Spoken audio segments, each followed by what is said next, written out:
Welcome to our podcast, Living Our Best with Memory Loss. What makes this podcast unique is that three of its hosts, Bob, Dennis, and Sue Ann, have a memory loss diagnosis. The purpose of this podcast is for people to share their experiences with cognitive decline. It is not to provide medical advice. We are not doctors, and we stress that what might have worked for one person might not work for others. If anything you hear on this program inspires you to explore treatment options, we recommend you do so in consultation with your physician. Hi, welcome to another edition of Living Our Best with Memory Loss. Today we have Dr. Barak Gaster joining us, and Dr. Gaster is a professor of medicine at the University of Washington. He has over 30 years of experience as a primary care doctor. He has now become an expert studying how primary care providers can best diagnose dementia and help those with the diagnosis. He's especially known for creating a playbook for doctors so they can detect early stages of Alzheimer's disease. Dr. Gass is joining us today to talk about it. Good to see you today, Doctor. Great to be here. I'm going to take back my iPad. You take back your iPad. Okay. Okay. Lori, why don't you begin, if you don't mind? No, I Okay. don't mind at all. Begin with your. Okay. Hi, Dr. Gaster. Thank you so much. As Bob said, thank you so much for joining us.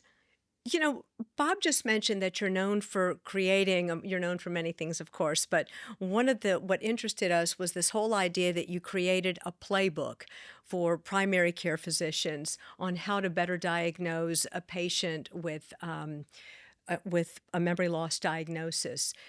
When we talk about primary physicians, are we talking about general practitioners? So Yeah, my primary care physician. exactly. Right. I mean, the main types of primary care provider are either somebody who is a family medicine doctor or a general internal medicine doctor. And those are the two main categories of primary care. They're all considered general practitioners. And it can be an MD, a physician, but it also many very, very good primary care providers are nurse practitioners or physician assistants who do a really, really good job of providing excellent primary care. And, those are the people that are on the front lines of really detecting a cognitive impairment in its early stages. Right. One of the things in our area that made it so interesting to me about what you're doing is that we have such a long wait for folks to get in to see the person who there are two main people in town that do this type of work, specifically focusing on dementia and cognitive issues. One has a 9-month waiting period, and the other one it's up to about 15 months. And that is so long for the person to wait for treatment, and it's also just interminable for families to have to wait. So they also frequently tell a story. Myself, I had to really almost insist that I get tested because I knew something was going on. Often these providers know us, and I'm getting older, and there's some of that goes along with the aging process. But many of our folks and their families had to practically insist with their provider in our area. So if they were able to have the training that I read about that you're able to provide and your program is able to provide, I think it would mean so much to people in our area and providers in our area as well.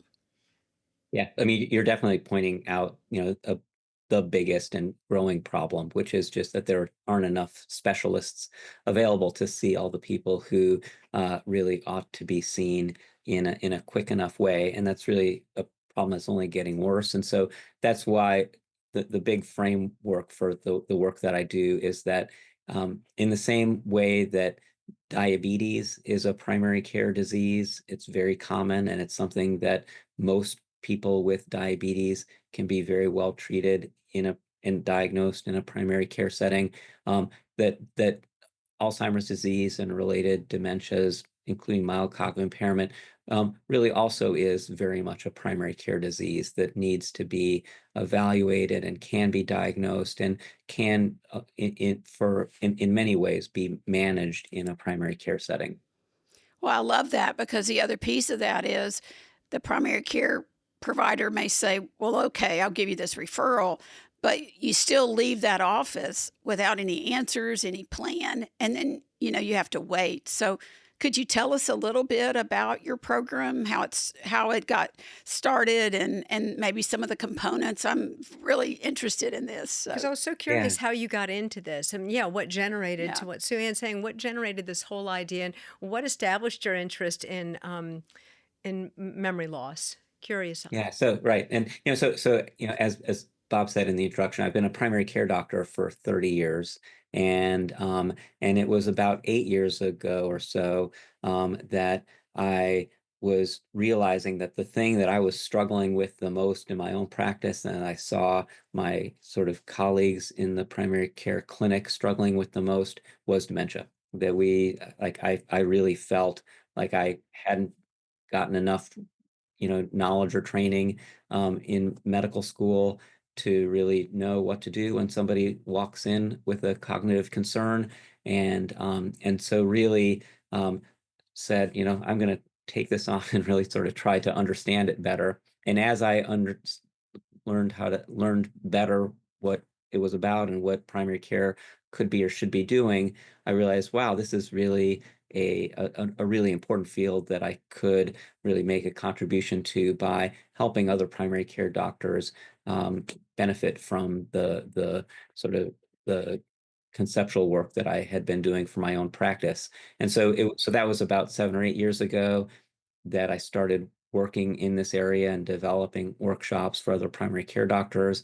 And then it was about 4 years ago that we got a pretty big grant from the CDC, and then another big grant from an organization called the Davos Alzheimer's Collaborative that really gave me the funding to build out a whole team and to create what is now the Cognition and Primary Care Program, which is really a program that it's a quality improvement initiative that can help other primary care doctors get the knowledge and the confidence that they need on how to evaluate a cognitive concern, how to make a diagnosis of mild cognitive impairment or dementia, and then really help patients and families navigate through that disease to really focus on the concrete things that primary care is really well equipped to do to really help to improve and maintain people's brain health.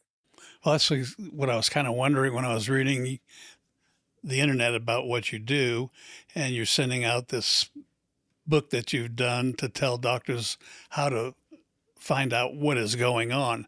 But will they also have the ability to test and do all the things that we had to go through when we went to these specialists? Yeah, and that's a great question because it is so much more than just the training. I think that as a primary care doctor, I've sat through lots of continuing education seminars that will maybe change what I do a little bit, but it's hard to sort of scribble down all the things that somebody is saying and try to remember to do them all.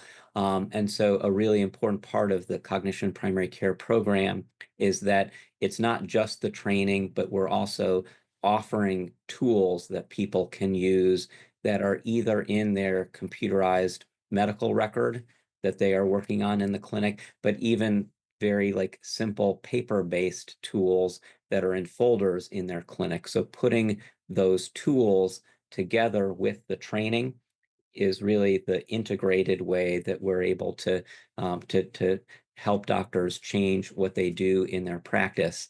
And so it's really we're like so just like you just said, Bob, we're giving people not just the training, but actually here is the concrete tools that you're going to need to have a checklist right in front of you when you're seeing patients that are going to remind you of all the things that you should be doing to do that cognitive assessment. And really also giving you the paper-based tools, which is the Montreal Cognitive Assessment Test, of how to do a MoCA test in an exam room in a primary care setting. One other question. I know you're doing this for these primary care doctors and their associates, but how are these people that have the specific training for this specific disease and these clinics, how are they going to react to the primary care people doing it?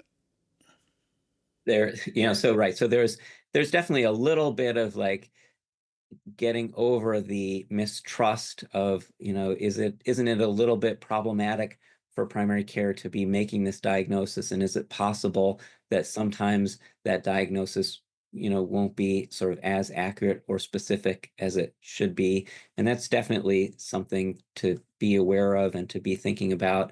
But I think the flip side is that, just as we were talking about before, the specialists are so overwhelmed with 1,000 people on their wait list that for them to have primary care take more ownership of doing an evaluation and potentially making a diagnosis, they are so relieved and they love it, and because I think another really big part of the cognition primary care program is improving the quality of the referrals that specialists get. Oh, that's That interesting. That's, that I hadn't thought of specialists, that. yeah, specialists. I think that one of the things that really sort of like bogs a specialty practice down is the people who are the worried well. So a lot of people are really, really concerned and anxious about their memory, but they're actually, perfectly normal and fine. And those are people that primary care really can work up in a good way and identify people who you can reassure them that you're okay. You don't need to see a specialist, and that can really relieve a lot of the burden, the wait list on the specialty care, where they're seeing the people who they really need to see, and fewer of the people who are actually doing totally okay. Right. And this offers, I'm sorry, this offers the specialist just a higher quality pre-screening Right. that than what they might enjoy otherwise. Another thing about primary care physicians, insurance companies will typically limit access and limit frequency of visits. So you get your yearly visit for your major physical. And a person typically will come in with a whole laundry list of maladies, my shoulder, my back, my foot, my hand. Oh, and I don't remember things. So depending on where it is on this list of complaints, how seriously is it going to be in the 12 and a half minutes or so allotted for a PCP? How, not really seriously, because that's not fair, but how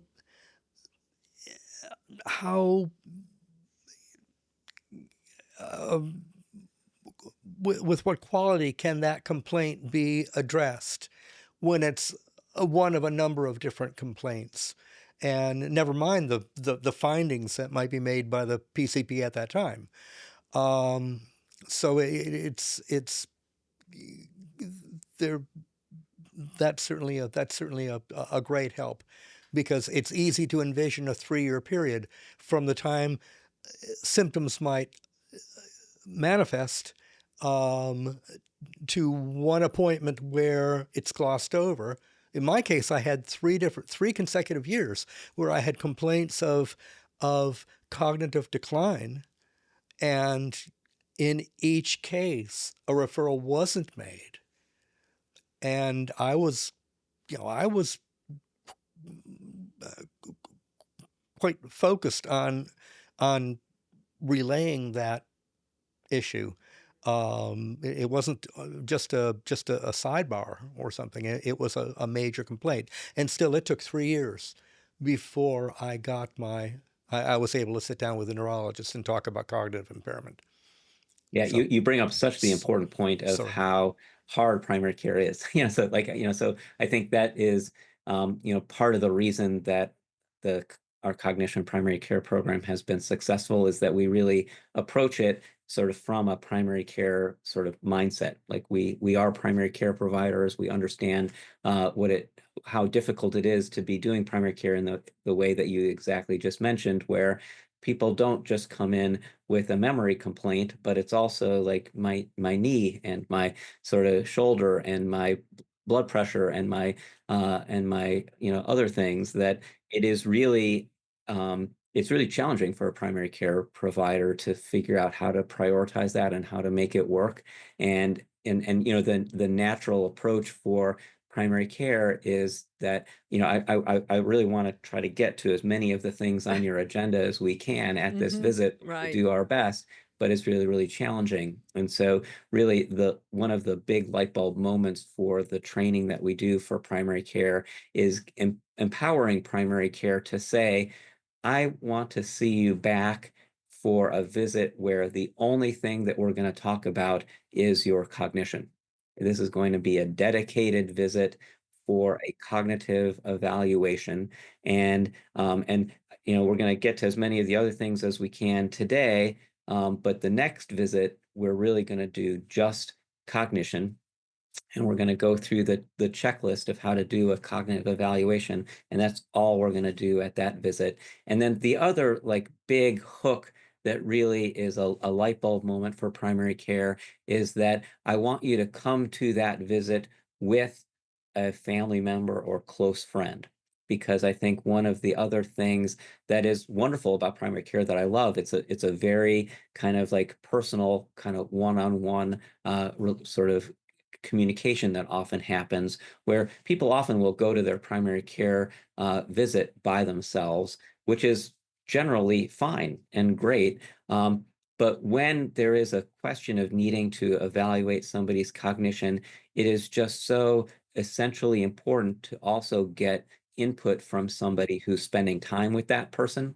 And so, like an observer. So, ideally it's a family member, but sometimes it can be a neighbor or a friend, to come to that visit for a dedicated cognitive evaluation, so that because the three pieces of the cognitive evaluation are a review of their medical history and medications and looking for other things that might be affecting their cognition, a cognitive test like the Montreal Cognitive Assessment Test, the MOCA, and some input from an observer, somebody who spends time with that person, who can sort of give you some narrative history of how are they navigating through the world. And those are the three parts of the cognitive evaluation that we really teach primary care providers that they can do as long as it's a dedicated visit for a cognitive evaluation. Which brings me to my question, is you're talking about a diagnosis, but a diagnosis based on testing and observation and relating of behaviors, and affirmation with someone, a spouse or someone who knows the person well, and maybe even some shading, some nuances that the patient can't provide, and all those strengthen a diagnosis. But I've read several times that the diagnosis, to really fortify a diagnosis, you need some objective testing. So would something like a lumbar puncture and CSF to identify plaques and tangles, would that be part of this pre-specialist screening? Yeah. So that the distinction of what is the cause, what's the etiology of somebody's cognitive impairment, that is where you do start getting into more advanced types of testing, which is, has traditionally been looking for, what are called biomarkers, either on a PET scan or on a lumbar puncture in the cerebrospinal fluid. But what is now emerging as blood-based biomarkers that are blood tests that are being shown to be, almost about as good as doing a lumbar puncture for CSF, cerebrospinal fluid, or a PET scan, which is, very, very expensive imaging test of the brain, to look for amyloid, signs of amyloid in the brain, which is, one of the hallmark diagnostic features of Alzheimer's disease. And so the question of whether testing like that is where is the best place to do that testing? Is it in the primary care setting? Is it in the specialty test setting? It is a little bit tricky because we're still really trying to understand what does the result of a test like that really mean in terms of making a diagnosis of Alzheimer's disease versus a, a, a, one of the other causes of cognitive impairment. And so that is still a complexity and level of uncertainty that I still generally would put into sort of the basket of the specialty care setting. Okay. So And the blood-based biomarker, the PET scan, right. the lumbar puncture, to help to specifically identify Alzheimer's disease is something that most specialists are going to be better equipped to interpret and manage than a primary care doctor is going to be. But you're saying the blood testing now is getting a better percentage to be able to tell you. Yes, I mean, I think one of the most exciting things that is happening in the field of Alzheimer's research is the development of these blood-based biomarkers, which is a blood test that it predict whether they would see amyloid in the brain if they did a lumbar puncture for cerebral spinal fluid, or they did a PET scan of the brain looking for amyloid plaque. So these blood-based biomarker tests of simple blood tests can predict whether amyloid is in the brain if seen in one of these other ways. So how far away do you think we are from just having your annual blood work done and those being detected and at least a recommendation for someone to go see a specialist of some sort? How far away from that are we? Yeah, and that's what is sort of like frustrating and uncertain, because what we would want is this blood test to be really, really accurate and specific in telling us what's going on and what we need to be doing.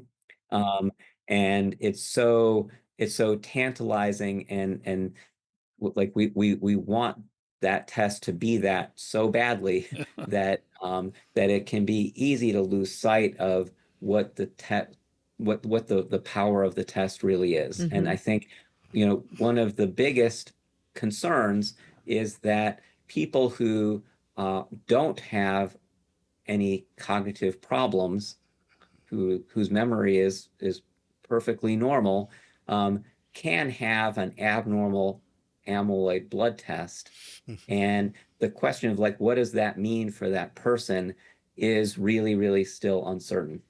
Interesting. And so, Right. what I really still think is where we currently are is that we really should only be doing those blood tests in people who already have a diagnosis of mild cognitive impairment to help us to distinguish, is that due to Alzheimer's disease or not.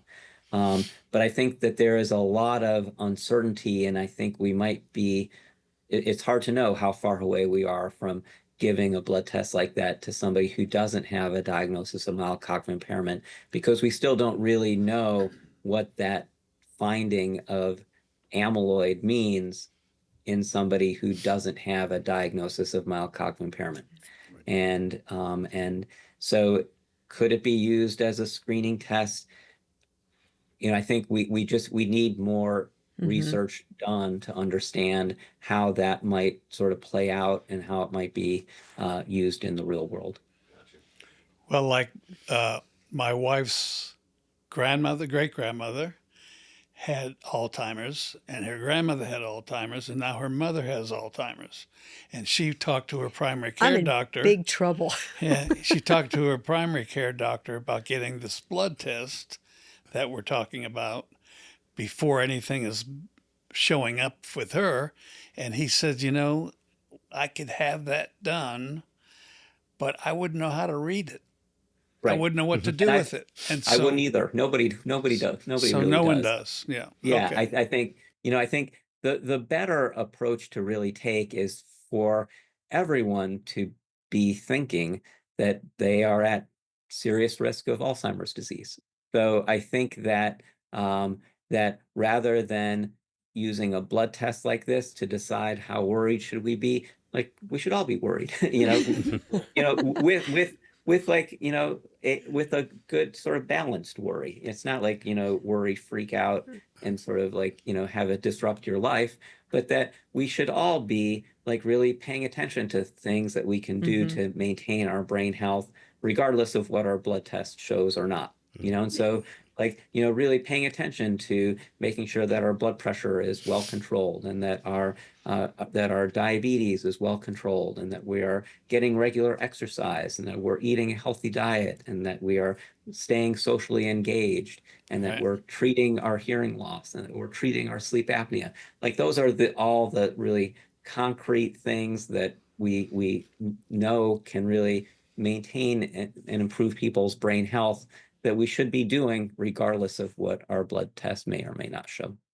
Is your playbook, could that be considered once my general physician reads the playbook, follows, your advice on what to do, will that provide us with what they call a baseline assessment? Is that a good way of saying that? Yeah, yes, it would. I mean, I would say that it's really important to acknowledge that often after going through a cognitive evaluation visit, the results are mixed. It's Okay. not like clearly normal, but it's also not clearly abnormal. And that's that a very common sort of next step after a cognitive evaluation is, let's pay attention to all the checklist of things that we can do to maintain brain health, but then let's also think of checking this again in 6 months or 12 months, because it's really that change over time, that is the most diagnostic sort of piece of information that, that's what specialists will do as Right. well. Is, well, it's a little bit hard to say, let's like see how things look in 6 months or 12 months, in which case having that sort of baseline assessment Okay. is really, really helpful to sort of see how are things changing over time. So good. I'm so glad that you're doing this. And just thank you from someone with that diagnosis. And I am a retired nurse, and I just think it's so great that you're doing this. We need to change the narrative about cognitive diseases and the types of diagnosis and help that we can offer people. And this is just such an important layer of that. So thank you. Yes, it's bringing out of the shadows. Like we really need to Fabulous. stop kind of nihilistically sort of shunning and pretending that this isn't happening. But by talking about it, and by sort of bringing it out into the light and bringing family members in, that's really like the key that unlocks the door to better care. Now, when you were saying that everyone, probably 30%, is going to come down with some sort of dementia, I forgot what I was going to say about it now. But It's 30% will develop dementia. Okay, dementia. Most of 30%. that dementia is due to Alzheimer's. Okay. But then that doesn't include it's 30% with dementia, but then a bit more than that have mild cognitive impairment. Okay. And so it's really the risk of developing some form of either mild cognitive impairment or dementia Okay. as you move into your 80s and 90s is very high. That's what I was going to ask. Was Yeah, the yeah. age? But it's also so, the flip side of that statistic is that there are lots of people who live into their 90s who are cognitively perfectly fine and don't have mild cognitive impairment. And so this is not an inevitable part of aging, that that it is really, it's a specific disease process that is occurring in many, many people, but not all. Hence the importance you. of our Yeah. playbook for our general physicians. Yes. Right? Yes. Yeah. That's great. Dr. Gaster, thank you so much. This has Thank you very much. This has been very, very informative. We really enjoyed your Yes. talk today. Thank you so much for having me, and I really always happy to talk about what And what we I'm hope doing. to have you back again soon when you have some more information for us. Thank you You're so amazing. much. Thank you. Thank you All very right. much. Thank you so much.